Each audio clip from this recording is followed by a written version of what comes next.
Hello everyone. My name is Rakesh Hinani. और दोस्तों, आज हम बात करने वाले हैं एक दुनिया की सबसे अमेजिंग बुक।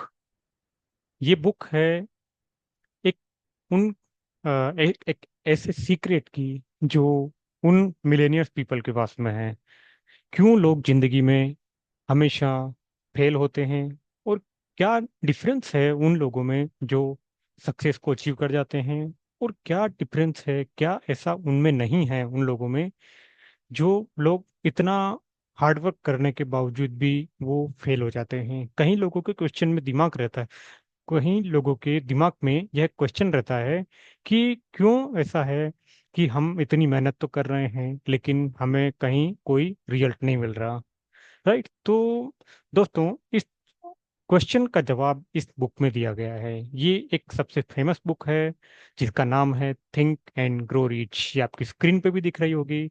मैं इसको अभी आपको एक्सप्लेन करके भी शो करूंगा कि इस तो आज हम इसी बुक के बारे में चर्चा करने वाले हैं, इस बुक के बारे में डिस्कशन करने वाले हैं। राइट। तो चलिए हम बात करते हैं think and grow rich. Are you excited to know about think and grow rich? तो चलिए, तो सबसे पहले बात करते हैं थिंक एंड ग्रो रिच की फिलोसॉफी के बारे में। तो थिंक एंड ग्रो रिच ये नेपोलियन हिल ने लिखी है, और इसकी फिलोसॉफी जो है, इसकी सक्सेस फिलोसॉफी, वो हमारे माइंडसेट के ऊपर है कि हमारा माइंडसेट किस तरह से काम करता है। राइट। तो हम किस तरह से अपने माइंडसेट को चेंज कर सकते हैं, और क्या वो प्रोसेस है जिसके थ्रू हम जो अपनी जिंदगी में चाहें वो हासिल कर सकते हैं। राइट। तो सक्सेस की डेफिनेशन हर किसी के लिए अलग अलग होती है, लेकिन इस वीडियो में या इस बुक से आपको ये जानने को मिलेगा कि जो सक्सेस की डेफिनेशन है वो मिलेनियर्स पीपल्स के लिए क्या है। राइट। जो सक्सेस को ऑलरेडी अचीव कर सकते हैं, कर चुके हैं। राइट। और सक्सेस कोई छोटी मोटी नहीं, बहुत बड़ी सक्सेस को अचीव कर सकते हैं, कर चुके हैं। राइट।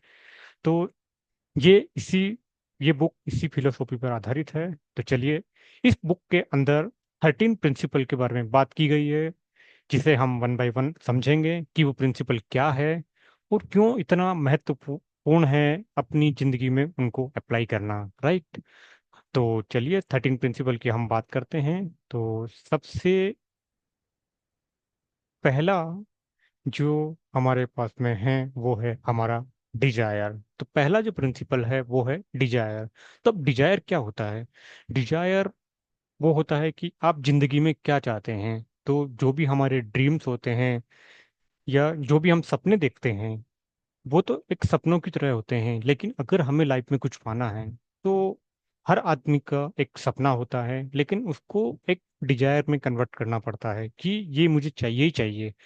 किसी को भी पूछो कि क्या आपको मर्सिडीज चाहिए, तो डेफिनेटली बोलेगा कि हाँ चाहिए, लेकिन उसको डिजायर कितना है, उसका बर्निंग डिजायर है कि नहीं है, उसको जो पाने के लिए या उसको अचीव करने के लिए उसको करना पड़ेगा, उसके लिए वो तैयार है कि नहीं है। ऐसे बहुत कम लोग मिलेंगे। राइट। तो सबसे पहला जो प्रिंसिपल है वो है डिजायर, कि आपके अंदर एक बर्निंग डिजायर होना चाहिए। सेकंड प्रिंसिपल है फेथ। अब फेथ क्या है? जो भी आपका बिलीफ सिस्टम्स है, करंटली आप जिस बिलीफ सिस्टम से आप एक्ट कर रहे हैं, और अगर आपको सक्सेस नहीं मिल रही है तो इसका सीधा सा मतलब है कि आपको अपने बिलीफ सिस्टम को चेंज करने की जरूरत है। राइट। तो अब बात आती है कि कौन सा बिलीफ सिस्टम को हम फॉलो करें। तो आप वही देखिए जो लोग सक्सेस हो चुके हैं, और उनके बिलीफ सिस्टम में और आपके बिलीफ सिस्टम में क्या फर्क है। राइट। तो ये चेंज जब आप देखते हैं तो डेफिनेटली आप उनको फॉलो भी करते हैं, तो उनके जो बिलीफ सिस्टम्स है उन पर आपको एक फेथ रखना होगा। राइट। तो दूसरा जो प्रिंसिपल है उस वो है थिंक एंड ग्रो रिच में वो फेथ। थर्ड एलिमेंट है ऑटो सजेशन। अब ऑटो सजेशन क्या होता है? ऑटो सजेशन मीन्स इस दुनिया में या इस पूरी अपनी लाइफ में हम मैक्सिमम टाइम हम खुद से ही बात करने में ज़्यादा बिताते हैं। तो जैसा हम खुद से बात करते हैं वैसा ही हमारी जिंदगी में सिचुएशंस क्रिएट होती है। राइट। वैसा ही हमारा माइंडसेट बनता है। तो auto suggestion means it is similar like self talk. How quality self talk we do, मतलब कितना अच्छे से, कितना क्वालिटी के साथ हम ऑटो सजेशन अपने आप को देते हैं या सेल्फ टॉक अपने साथ करते हैं, राइट। तो और इसके बाद है fourth principle is the specialised knowledge. Specialised knowledge होनी चाहिए, राइट। किसी भी फील्ड में अगर आप काम कर रहे हैं, ये नहीं कि आप 8-10 फील्ड के साथ एक साथ काम करें, क्योंकि अगर आपको सच में अमीर बनना है इस दुनिया में, तो आपका एक स्पेशलाइज्ड फील्ड होना ही चाहिए जिसमें आपकी मास्टरी हो। क्योंकि अगर आप किसी फील्ड में काम करते हैं, स्पेशलाइज्ड फील्ड में काम करते हैं, तो आप धीरे धीरे उसकी डीप लेयर को टच करने लगते हैं। तो यही एक स्पेशलाइज्ड नॉलेज होती है जिससे आप अपनी जिंदगी में आगे बढ़ते हैं। तो that's a fourth principle, specialised knowledge. अगला है imagination. Imagination is a very powerful tool to developing our creativity, right. कि इमेजिनेशन मीन्स आप अपने आप को एक इमेजिन कर सकते हैं एक नए सपने बुनने में या नया कुछ क्रिएट करने में, राइट। तो इमेजिनेशन का एक टूल है। तो ये इमेजिनेशन आप किस तरह से कर सकते हैं या इमेजिनेशन के क्या बड़ा रोल है अपनी लाइफ में, वो आपको इस बुक के अंदर देखने को मिलेगा। That the very beautifully explain in this book. Next is the organise planning. अब ऑर्गेनाइज प्लानिंग मीन्स कि वट एवर यू डिसाइडेड, आपने जो कुछ भी करने का डिसाइड कर लिया है अपनी लाइफ में, लेकिन फिर भी समटाइम क्या है कि उसमें एक कोई प्लानिंग नहीं होती है, आपके वो माइंड में ही रहता है हमेशा। तो इसके लिए आपको एक ऑर्गेनाइज प्लानिंग करनी चाहिए, राइट। तो ये बुक कंप्लीटली उस पर फोकस करती है कि किस तरह से ऑर्गेनाइज प्लानिंग करनी है, राइट। इसके बाद आता है डिसीजन। अगर एक बार आप ऑर्गेनाइज प्लानिंग कर लेते हैं, तो उसके बाद जो है नेक्स्ट स्टेप आती है, वो है डिसाइड करना, डिसीजन लेना कि मुझे एग्जीक्यूट करना, टास्क को एग्जीक्यूट करना, right. So this is the seventh principle. Next is the persistence. अब परसिस्टेंस का मतलब क्या हुआ कि जब हमने कोई डिसाइड कर लिया कि ये काम मुझे करना है, तो जब मैंने काम स्टार्ट किया तो डेफिनेटली उसमें फेल्यूर के चांस ज़्यादा है, क्योंकि अभी मुझे कुछ मालूम नहीं है, राइट। तो डेफिनेटली फेल्यूर तो आएगा ही आएगा, लेकिन आपको वहां पर स्टक नहीं होना है और उस काम को कंटिन्यूअसली करते रहना है। तो ये इसी स्टेप को बोलते हैं हम persistence, right. Next is the power of the mastermind. अब ये पावर ऑफ द मास्टरमाइंड क्या है कि जब भी हम इस प्रोसेस या जो ऊपर के ये जितने भी प्रिंसिपल्स है, इनसे हम गुजर रहे होते हैं या इनको अपनी लाइफ में एग्जीक्यूट कर रहे होते हैं, जो भी हमने डिसाइड किया उस पर हम कंटिन्यूअसली काम कर रहे होते हैं, तो सम टाइम ऐसा आता है कि हम डिमोटिवेट हो जाते हैं और कुछ समय के बाद हम काम छोड़ देते हैं। तो पावर ऑफ द मास्टरमाइंड का मतलब ये है कि हमें एक ऐसा एनवायरनमेंट क्रिएट करना चाहिए या हमें एक ऐसे एनवायरनमेंट में रहना चाहिए जो हमारे आसपास मास्टरमाइंड लोग हो, या हमें एक मास्टरमाइंड लोगों की कम्युनिटी में रहना चाहिए, उनके उस एनवायरनमेंट में रहना चाहिए जहाँ हमें मोटिवेशन मिले ऑटोमेटिकली। तो कभी अगर हम डाउन हुए या कभी हमें एनर्जी हमारी डाउन हुई, तो डेफिनेटली वो जो हमारे कम्युनिटी है या हमारे जो सराउंडिंग एनवायरनमेंट है, जो मास्टरमाइंड पीपल्स हैं, वो हमें मोटिवेट करते हैं कुछ करने के लिए, राइट। क्योंकि लाइफ में कुछ करने के लिए मोटिवेशन तो जरूरी है, तो डेफिनेटली ये चीज सबसे इम्पोर्टेंट है, राइट। इसके बाद आते हैं, नेक्स्ट है the mystery of the sex transmutation. तो this is a very deep layer of the human creation, right. किस तरह से ये सृष्टि की रचना हो रही है, ये सब डिपेंड करता है कि how the creation, the sex energy is transmute into the creation energy, the creativity, right, creative energy. So that the very deep layer you can understand with this this chapter of the mystery of the sex transmutation, right.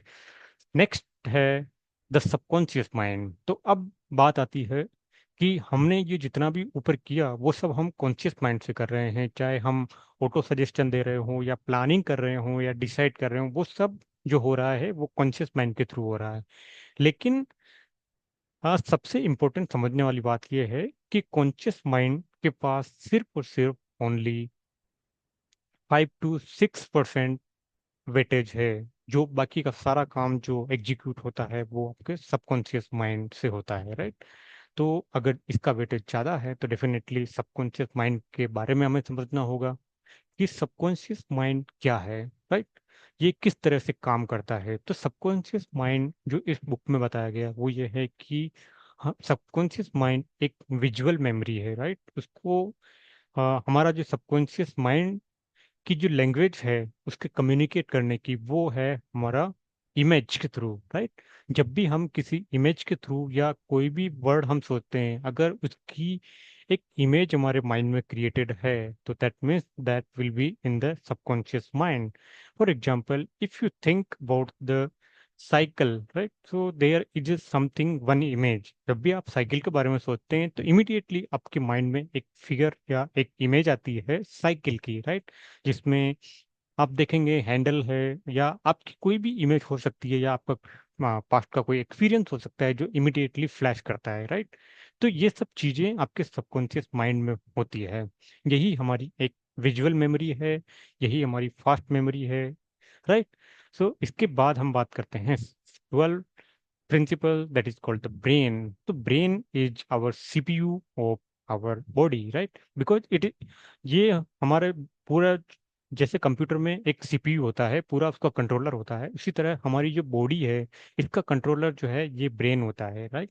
It's a hardware, same like it's mind is a software, तो same like brain जो है हमारा hardware है, जहाँ पर mind अपना program run करता है, राइट। तो इसके बाद आते हैं हम the 13 principle, last principle, that is six sense, right. तो सिक्स सेंस जो है वो एक इंट्यूशन पावर होती है, हमारा फाइव सेंस के बियॉन्ड जो पावर होती है वो सिक्स सेंस होता है, कि हमें एक किसी सिचुएशन का अगर पहले से ही पूर्वाभास हो जाता है तो that is called the six sense, right. कहा भी गया है कि ये जो सिक्स सेंस होती है महिलाओं में ज़्यादा पावरफुल होती है, कि जब भी उसके बेटे को कुछ हुआ होता है तो माँ को पहले ही मालूम पड़ जाता है। तो ये कैसे मालूम पड़ रहा है उनको, उनका सिक्स सेंस काम कर रहा है, राइट। तो ये जो 13 प्रिंसिपल्स है ये बहुत इंपॉर्टेंट है। So I repeat this total 13 principles, which are very, very important of everyone's life. The first is the desire, second faith, auto-suggestion, specialized knowledge, imagination, organized planning, decision, persistence, power of mind, power of mastermind, mystery of sex transmutation, subconscious mind, brain, and the sixth sense, right? So these are the 13 principles which are very, very important. जो इस book की जड़ है, इस book का पूरा secret है, जो इस सीक्रेट को समझ लेता है उसकी नैया पार हो जाती है, राइट। तो यही मुझे इससे कुछ समझने को मिला, राइट। तो बुक मेरे पास है, डेफिनेटली मैं इसे डेली पढ़ता हूँ, मैं पहले भी पढ़ चुका हूँ इसको और आज भी पढ़ता हूँ, क्योंकि जब भी इस बुक को मैं पढ़ता हूँ तो मुझे हर बार एक नई इंसाइट मिलती है, राइट। तो इस बुक का जो मेजर मेजर थीम है वो है पावर ऑफ थॉट, राइट। क्योंकि थॉट जो है उसकी पावर को बहुत नेग्लेक्ट किया गया है, राइट।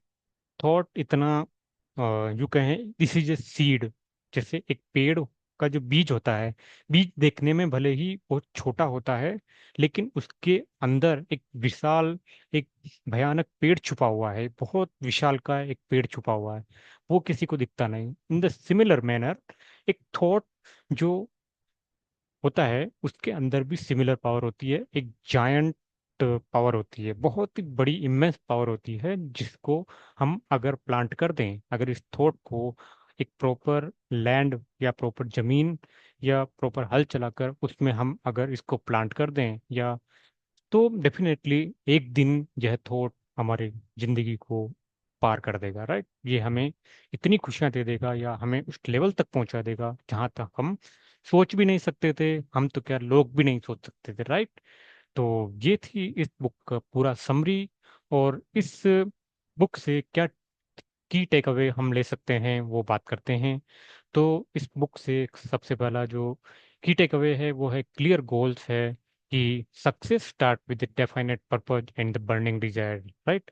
अगर सक्सेस की डेफिनेशन हम लेते हैं तो वो यह है कि सक्सेस जो है वो एक डेफिनेट गोल से या डेफिनेट पर्पज से स्टार्ट होती है, और उसको पाने का एक बर्निंग डिजायर होना चाहिए, राइट। इसके बाद faith and believe in your self and your ability. हमेशा अपनी एबिलिटी में बिलीव कीजिए और अपने खुद के अंदर एक बिलीव कीजिए और ability to achieve your goals, right. हमेशा उस पर बिलीव करना चाहिए। इसके बाद mastermind alliance, so that is surround your self with the people who share your goals and can help you grow, right. हमेशा उन लोगों की कम्युनिटी में रहिए जो हमेशा आपको मोटिवेट करते हैं आपके गोल को अचीव करने के लिए। और इसके बाद है persistent, this is the very important. So don't give up when you encounter setbacks. So कभी कभी ऐसा होगा कि आप को छोड़ने की कोशिश करेंगे क्योंकि बॉडी है वो अपने आप को सेटबैक करती है। तो आपको परसिस्टेंस हमेशा रहना है, कंसिस्टेंसी मेंटेन रखनी है। नेक्स्ट है एक्शन। सक्सेस रिक्वायर एक्शन, क्योंकि जब हम एक्शन लेते हैं तभी आपको रिजल्ट मिलता है। तो कंसिस्टेंट एक्शन होना चाहिए, ऑर्गेनाइज और डेलिबरेट एक्शन होना चाहिए, right. So that the whole things about this book. So this book is a very, very beautiful and very, this is the complete life, of the Napoleon Hill. Because इस book में जो लिखा है वो आपको, अब अगर आप इस बुक को पढ़ेंगे तो डेफिनेटली ये आपके लिए एक नया, यूँ कहे कि एक नया खजाना आपको खोल सकती है। अगर आप में लर्निंग की एबिलिटी है, या आप डेफिनेटली सबके अंदर एक लर्निंग एबिलिटी होती है, लेकिन अगर आप इस बुक को पढ़ेंगे तो डेफिनेटली आपको कुछ ना कुछ जरूर मिलेगा। और मैं कहता हूँ आप इस बुक को एक बार नहीं, एक बार में अगर नहीं मिलता है तो आपको 2 बार 3 बार इसको पढ़ना चाहिए, क्योंकि कई कई बार ऐसा होता है, मेरे साथ भी होता है। जब भी मैं इसको, अभी मैं इस बुक को थर्ड टाइम पढ़ रहा हूँ, लेकिन थर्ड टाइम जब भी मैं कुछ पढ़ता हूँ तो एक नया नया इंसाइट मिलता है, राइट। तो So I recommend you all that read this book at least once in your life, because this book completely blow your mind। ये completely आपका दिमाग चेंज कर देगी, आपके माइंड सेट को पूरी तरह से बदल करके रख देगी और आपकी लाइफ को ट्रांसफॉर्म करके रख देगी। सो बस आज की वीडियो में इतना ही, यही थी इस बुक की समरी और इस बुक का रिव्यू। तो thank you very much. I will see you in the next video. तब तक के लिए मुझे इजाज़त दीजिए। सी यू सून, बाय बाय।